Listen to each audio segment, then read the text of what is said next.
Let's make this part 2 to the 7 of 9. And you know, 7 of 9's parents were great scientists, courageous, devoted, curious to a fault. And they contributed to the understanding of the Borg, but they were extremely irresponsible parents. 7 of 9's parents, Annika's. Now, if you look at Jewish kids today, especially when they end up joining their military, there was never the kind of healing that needed to be done, let's say from the Holocaust, but also from other religious ethnic wars they were involved in from before that.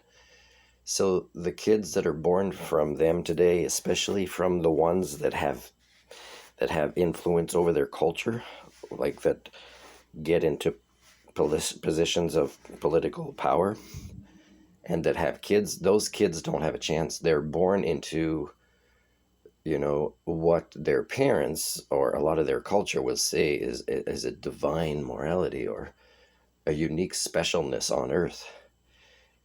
But the legacy of the behaviors of their parents who didn't do their healing and who get into these positions of power and influence their kids, but also the rest of culture, is even if there is a God who had good intentions for this group of individuals, is the legacy that they chose without healing themselves, which is not done through Bibles, it's done through the concept of psychological ideologies like humanism, which is no longer possible for our species now, in big part because of religions, is now the legacy of that people is divine immorality. That's what they're leaving as a legacy, let's say, to their creator, if their creator exists.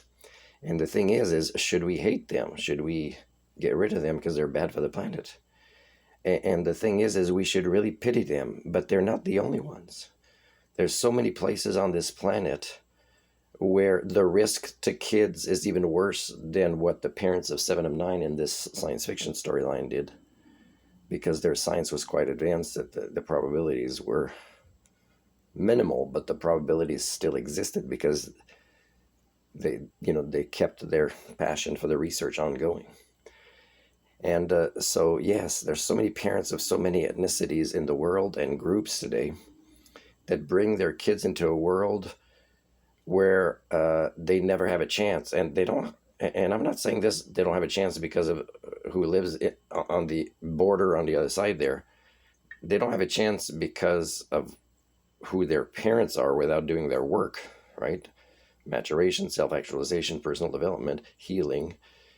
So they're as screwed with their parents as the enemies of their parents, who also have enemies in their parents, and it never ends.